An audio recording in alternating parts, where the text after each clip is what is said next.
வணக்கம் நேர்களே, இது ஷர்மிளா டாக்கீஸ். நான் உங்கள் டாக்டர் ஷர்மிளா. இன்னைக்கு நம்மளோட சிறப்பு விருந்தினரா இணைஞ்சிருக்கிறாரு திராவிட முன்னேற்ற கழகத்தின் மூத்த தலைவர், கடலூர் முன்னாள் சட்டமன்ற உறுப்பினர் திரு இள புகழேந்தி அவர்கள். வணக்கம் சார். ரொம்ப நாளைக்கு அப்புறம் மீண்டும் ஒரு முறை ஷர்மிளா டாக்கீஸில் உங்களை பார்க்கிறோம். அனைவருக்கும் வணக்கம். உங்களை எல்லாம் சந்திப்பதில் பெரும் மகிழ்ச்சி. அண்ணாமலை ஒரு காணொளி பதிவு போட்டிருக்கிறாரு. அதுல சொல்றாரு, பொய் சொல்றதையே முழு நேர வேலையாக ஸ்டாலின் வைத்திருக்கிறார். தமிழ்நாட்டை தாண்டி தன்னுடைய ரூமை தாண்டி என்ன நடக்குது அப்படிங்கிறது கூட அவருக்கு தெரியல. யாரோ ஒருத்தர் சொல்றதை வச்சு இவர் பதிவு போடுறாரு சோசியல் மீடியால அப்படிங்கிற குற்றச்சாட்டை வைக்கிறாரு. நீங்க இதை எப்படி பாக்குறீங்க? உங்களுடைய கேள்வியின் மூலமாக அண்ணாமலையினுடைய அயோக்கியத்தனத்தை பலதை எடுத்து சொல்லலாம். ஏன்னா நான் எதுக்காக சொல்றேன்னா, நமக்கு ஒண்ணும் கிடையாது. அண்ணாமலைக்கு இயற்கையாகவே பேரு 420 மலை. கர்நாடக மாநிலத்துல செஞ்ச தப்பு அங்க மாட்டிக்கிட்டு முடிச்சுக்கிட்டு ராஜினாமா பண்ணி இங்க உடந்து பிஜேபிக்காரங்க இப்படிப்பட்ட ஆட்களை தான் சொல்லுவாங்க. ஏன்னா அண்ணாமலை கஞ்சா விற்கிறவங்க, ஹெராயின் விற்கிறவங்க, கொலகேஸ்ல போனவங்க, வெளியில வந்தவங்க, ரவுடி லிஸ்ட் எல்லாம் எடுத்து வச்சுக்கிட்டு தமிழ்நாடு முழுவதும் பாரதிய ஜனதாவில் மாவட்ட மாநில பொறுப்பெல்லாம் கொடுத்திருக்கிறது. எல்லா இடத்துலயும் நாரி போய் கிடக்கு. இந்த அண்ணாமலை ஒருத்தரை பார்த்து, ஒரு பொய்யன் இன்னொருத்தரை பார்த்து சொல்லும் பொழுது நல்லவங்களை பார்த்துதான் அவன் குற்றம் சொல்றான். அவன் ஒருத்தர் பொய்யன் சொன்னா என்ன அர்த்தம்? அவங்க நல்லவர்னு அர்த்தம். உண்மை சொல்றவங்களாம் அவனுக்கு பிடிக்கல. ஒண்ணு. ரெண்டாவது, இப்ப அண்ணாமலை எந்த சப்ஜெக்ட்ல இப்ப எதுக்காக நீ பேசுற? முதலமைச்சர் ஏதோ சொல்றார். முதலமைச்சர் தமிழ்நாட்டினுடைய முதல்வராக, தமிழ் மக்களுடைய உணர்வாளராக இருக்கிறார். அதனாலதான் இன்னைக்கு கிடையாது அண்ணாமலை. உத்தரப்பிரதேசத்துக்கு போயிட்டு உங்க தலைவர் நரேந்திர மோடி தென்னிந்தியாவிலே இருப்பவர்கள் எல்லாம் உத்தரப்பிரதேசத்து மக்களை எல்லாம் ஒரு மாதிரியாக பேசுறாங்க, தமிழ்நாட்டுல இருக்கவங்க ஒரு மாதிரியா பேசுறாங்கன்னு மிஸ்டர் மோடி பேசும்போது கண்டிச்சது யாரு? நம்ம முதலமைச்சர் தான். இப்படி மதம், சாதி, இனம், இடம், மாநிலம் என்றெல்லாம் ஒரு பிரைம் மினிஸ்டர் தேர்தல் பிரச்சாரம் செய்து பேசுவது என்பது தவறு. நான் வன்மையாக கண்டிக்கிறேன். இங்க எல்லா மக்களையும் நாங்கள் மதிக்கின்றோம். ஏன் தமிழர்கள் மேல உத்தரப்பிரதேசத்துல ஒரு தவறான கருத்தை விதைக்கிறீங்கன்னு கண்டிச்சார். அதே போலதான் இன்னைக்கு இவர் அந்த மோடியினுடைய பேச்சின் மூலமாக இந்தியா முழுவதும் பதில் சொல்றாங்க. அண்ணாமலை யாரோ சொன்னாங்க அவர் படிக்கலன்றாரு. இந்த மாதிரி முட்டாள்தனம் நம்ம எங்க போய் பார்க்க முடியும்? என்ன அர்த்தம் இது? எல்லா வீடியோக்களிலும், எல்லா பத்திரிகைகளிலும், ஊடகங்களிலும் வந்துடுச்சு. ஒடிசாவிலே இருக்கக்கூடிய பிரச்சனையில தமிழர்களை போய் இணைத்து எவ்வளவு பெரிய தப்பு. நீ என்னத்த பேசிக்கிட்டு இருக்க? ஒடிசாவில பூரி ஜெகநாதர் கோயில் இருக்குன்னா அந்த கோயில அந்த சாவி காணாம போயிடுச்சான். அந்த சாவி காணாம போயிடுச்சு அப்படின்னு சொல்லிட்டு அது தமிழ்நாட்டிற்கு இருக்கலாம். யார் சொல்றது? ஒரு பிரைம் மினிஸ்டர். ஒண்ணு தெரியுங்களா? ஒரு உண்மை. ஏன்னா இவர் யாரை குறிச்சு சொல்றாரு? வி.கே. பாண்டியன். வி.கே. பாண்டியன் ஒரு IAS ஆபீசர். தமிழர்கள் பெருமைப்படுறாயா? இந்தியா முழுக்கவும் தமிழ்நாட்டை சேர்ந்தவர்கள் உயர்ந்த இடத்துல இருந்து நல்ல பேர் வாங்குறாங்கன்னு நாமெல்லாம் பெருமைப்படுறோம். அங்க பிஜு ஜனதாதளத்துல நவீன் பட்நாயக் அவருக்கு உதவியாளராக, துணையாளராக அவர் இருந்தார். உதவியாளராக இருக்கின்ற பொழுது அவருடைய பணியும் அவருடைய சிறப்பையும் பார்த்து அவரு நல்ல விதமாக அவரை தன்னோடு வைத்துக் கொண்டு நிர்வாக ரீதியான பணிகளை பார்க்க பாண்டியன் தான் ஓகே அப்படின்னு வச்சிருந்தார். இன்னொன்னு தெரியுங்களா? பாண்டியன் IAS ஆபீசரா பொறுப்பேற்றுக் கொண்டு அவர் சிறப்பாக செய்வார். அவருடைய மனைவி யாரு? அவருடைய மனைவி சுஜாதா. அவங்க யாரு? ஒடிசா. ஒரிய பெண்மணியை திருமணம் செய்து கொண்ட தமிழன் யார்? பாண்டியன். அவரு அங்க இருக்கிறாரு. அவருடைய குடும்பம் இருக்கு, அவருடைய பிள்ளைகள் அங்கதான் இருக்காங்க. அவரு அந்த மாநிலத்தில இருந்து அரசியல் பண்றன்னு அவர் இருக்கும் பொழுது எங்க வலிக்குது? இப்ப என்ன அவர் என்ன முதலமைச்சர் ஆயிடுறாரா, இல்ல மந்திரியா இருந்தாரா, இல்ல MLA ஆயிடுறாரா? அண்ணாமலை பேசும்பொழுது ஒரு பக்கம் நீங்க பாத்தீங்கன்னா பாஜகவுல தொடர்ந்து என்ன சொல்றாங்க, ஒரே நாடு ஒரே தேர்தல், எல்லா மக்களும் ஒண்ணு அப்படின்னு பேசுறவங்க இந்த விஷயத்துல அண்ணாமலை காணொலியில என்ன சொல்றாருன்னா, எங்கிருந்தோ வந்த ஒரு தமிழர் ஒரிசாவுடைய அரசியலை தீர்மானம் பண்றாரு, இயக்குறாரு. இது எப்படி நியாயமா இருக்கும்? இப்ப தமிழ்நாடுலன்னா தமிழ்நாடு முதல்வர் தமிழ்நாடை சேர்ந்தவரா இருக்கணும், கர்நாடக முதல்வர்னா கர்நாடகாவை சேர்ந்தவரா இருக்கணும். அந்த மாதிரி ஒடிசாவுடைய முதல்வரா வரக்கூடியவர் இல்ல முக்கியமான பொறுப்புல இருக்கிறவங்க ஒடிசா மாநிலத்தை சேர்ந்தவரா இருக்கணும். தமிழரா எப்படி இருக்க முடியும் அப்படிங்கிற ஒரு லாஜிக் கேட்கறாங்க. ஆனா அந்த லாஜிக் படி பாத்தீங்கன்னா குஜராத்தை சேர்ந்த மோடி யூபியில போய் போட்டியிடுறாரு. உத்தரகாண்டை சேர்ந்த யோகி ஆதித்யநாத் உத்தரப்பிரதேஷ்க்கு சிஎம்மா இருக்கிறாரு. அப்போ இந்த முதல்வருடைய இந்த ஒரு அறிக்கைக்கு பதில் சொல்லும் விதமாக இப்படிப்பட்ட ஒரு லாஜிக்க வந்து அண்ணாமலை பேசுறாரு. இதை எப்படி பாக்குறது? எப்படி இது என்ன லாஜிக் இது? இப்ப நம்ம நல்லா தெரிஞ்சுக்கணும். நீங்க சொன்ன ஒரே நாடு, ஒரே தேசம், ஒரே கொடி, ஒரே மொழி எல்லாம் சொல்றது எதுக்கு? இதிலிருந்து அவர்கள் தங்களுடைய சுயரூபத்தை வெளியில காட்டுறாங்க. அவங்களுடைய சுயரூபம் என்னன்னா ஆர்எஸ்எஸ். இந்தியா முழுக்கும் ஆர்எஸ்எஸ் தான். இந்தியா முழுக்கும் ஆர்எஸ்எஸ் கொடி தான். நாங்க தான் ஒரே நாடு ஒரே கொடி. நாங்க அப்படிப்பட்ட ஆளு. நீங்க மற்றபடி எல்லாம் எங்களெல்லாம் கேள்வி கேட்க கூடாது என்பதுதான் அதனுடைய அர்த்தம். இன்னும் நான் சொன்ன மாதிரி நம்ம அவரு பாண்டியன் அங்க வந்து முதலமைச்சர் யாரு? நவீன் பட்நாயக். அவர் 4வது முறை முதலமைச்சர் இருக்காரு. அந்த ஒடிய மக்களுக்கு நன்மைகளை செய்வதற்கு உடன் இருக்கக்கூடிய ஐஏஎஸ் ஆபீசர் தான் நம்ம இவரு பாண்டியன். அவரு ரிசைன் பண்ணிட்டு இப்ப அவர் கட்சியில சேர்ந்துகிட்டு அரசியல் ரீதியான பணியை பாக்குறாரு. உனக்கு எங்க வலிக்குது? இதை யாருக்கு கேட்கணும்? ஒடிசாவில இருக்கக்கூடிய மக்கள் அங்க இருக்கிறவங்க ஏத்துக்கிட்டு இருக்கிறாங்க. அவருடைய கட்சியை சேர்ந்தவர்கள் பாண்டியனை ஏத்துக்கிட்டு இருக்காங்க. எல்லாரும் ஒன்னா சேர்ந்து எல்லாம் ஒத்துழைப்பு பண்ணி நல்லா வச்சுக்கிட்டு இருக்கும் போது நீ என்னமோ குதிக்கிறிய? உனக்கு இதெல்லாம் என்ன வேலை? ஒரு உண்மை என்னன்னா தமிழ்நாட்டின் மீதும் தமிழர்கள் மீதும் களங்கத்தை சுமத்த உன் தலைவர் மோடி வந்து சில கருத்துக்களை சொல்லிட்டாரு. அப்படியே தமிழ்நாட்டுக்கு சாவி போயிடுச்சுங்க, பாண்டியர் வந்து எடுத்துக்கிட்டு போயிட்டார். அந்த மாதிரி உண்மை என்ன தெரியுங்களா?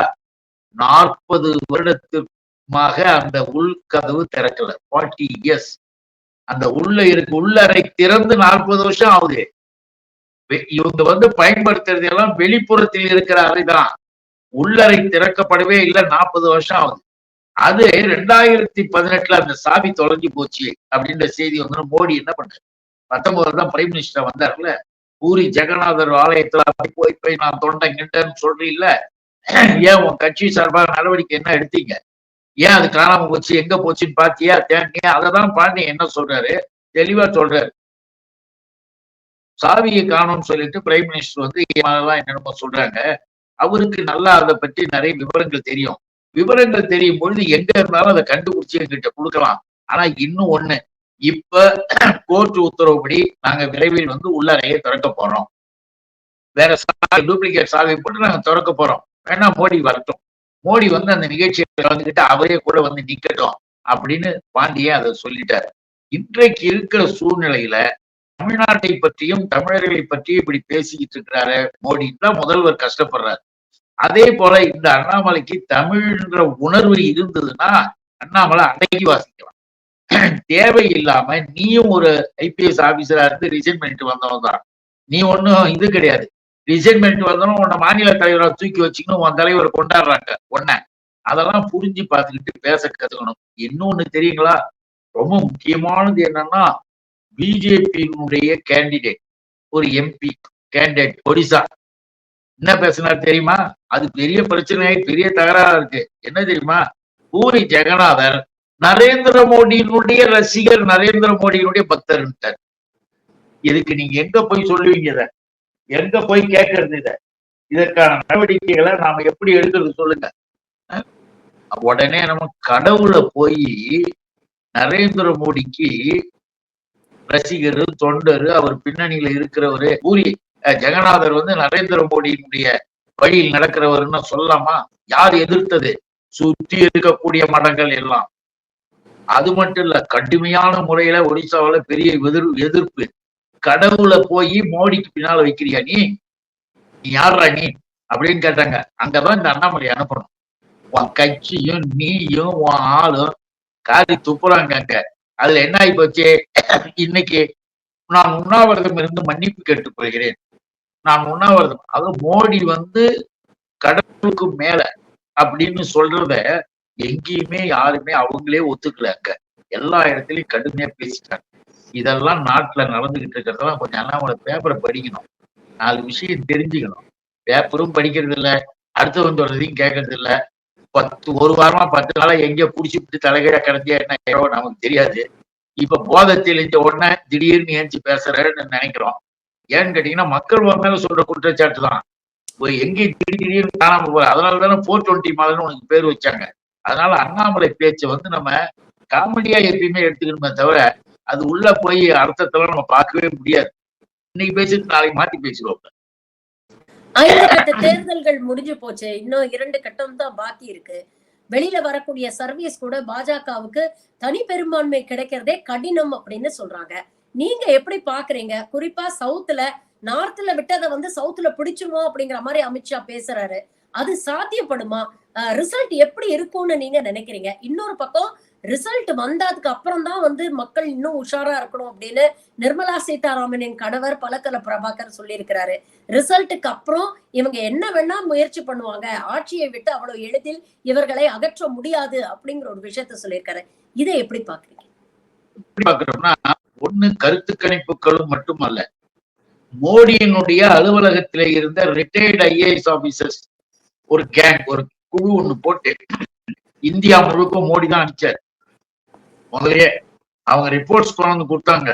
யூபி, குஜராத் 2 இடத்திலுமே பிஜேபிக்கு இந்த முறை ஆதரவு கிடையாது, பலவீனமா இருக்கு, சரிஞ்சு போச்சுன்னு கொடுத்துட்டாங்க.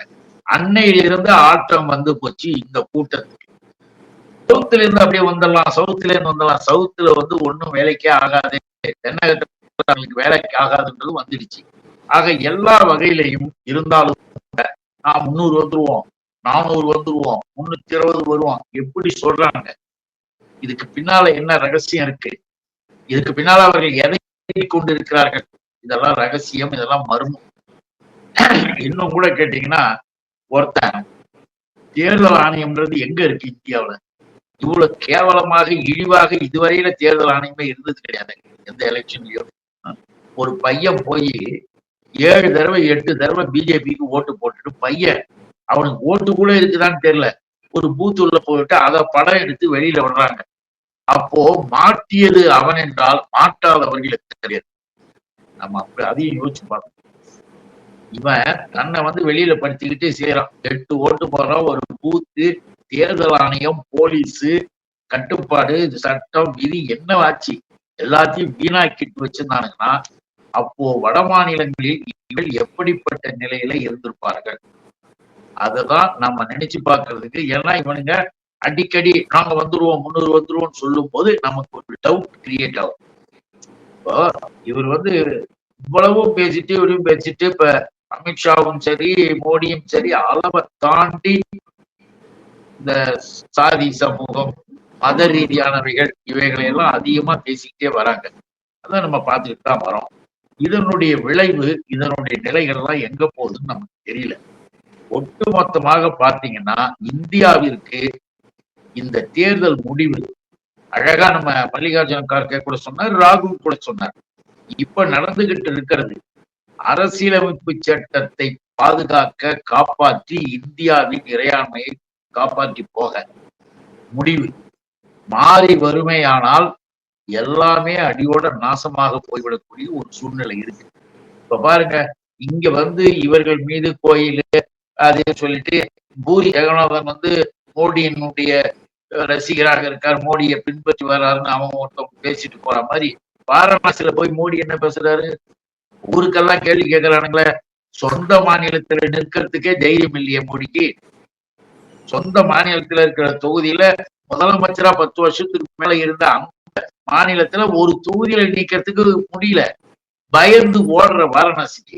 வாரணாசியில போய் என்ன சொல்லியிருக்காரு தெரியுங்களா?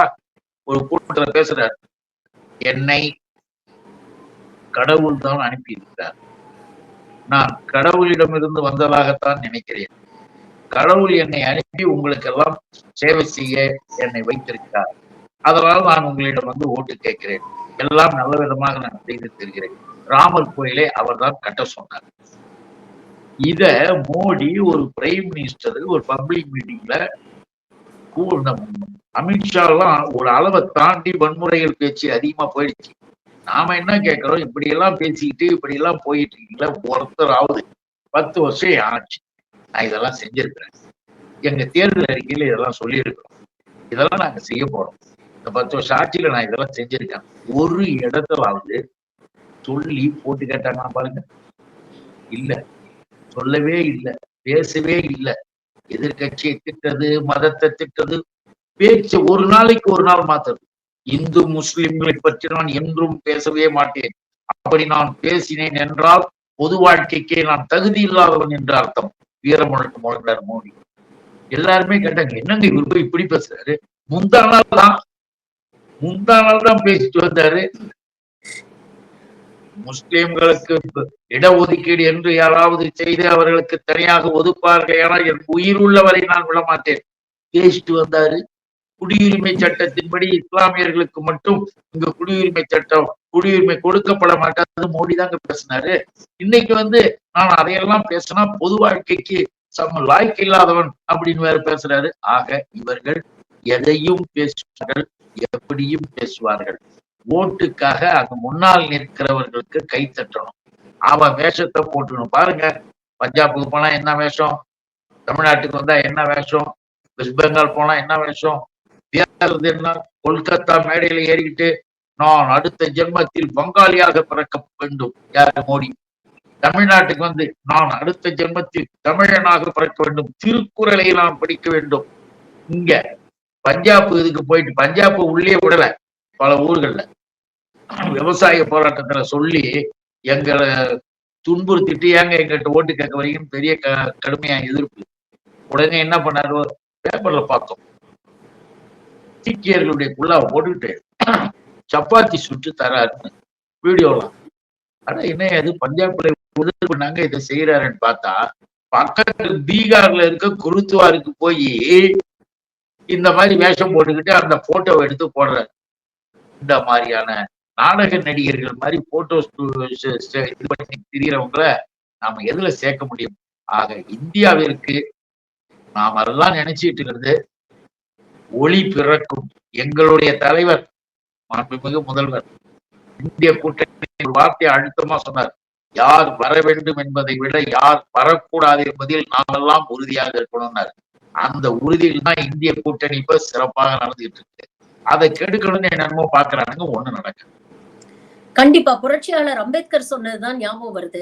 எப்போ மதமும் ஒரு தனி மனித துதி பாடலும் அரசியலுக்குள்ள வந்துருச்சோ அது சர்வாதிகாரத்துக்கும் சர்வநாசத்துக்கும் தான் வழிவகுக்கும் அப்படின்னு. உண்மையிலேயே மோடி அந்த பாதையில தான் போயிட்டு இருக்காரு அப்படிங்கறத மக்கள் இன்னைக்கு உணர ஆரம்பிச்சுட்டாங்க. மக்கள் மதத்துக்கு வாக்களிக்கிறார்களா இல்லை மனிதத்துக்கு வாக்களிக்கிறார்களா அப்படின்றத பொறுத்திருந்து பார்ப்போம். இணைந்தமைக்கு ரொம்ப நன்றி சார். பல கருத்துக்களை இன்னைக்கு எங்களோட பகிர்ந்துட்டீங்க. உங்க நேரத்துக்கும் கருத்துக்களுக்கும் மிக்க நன்றி.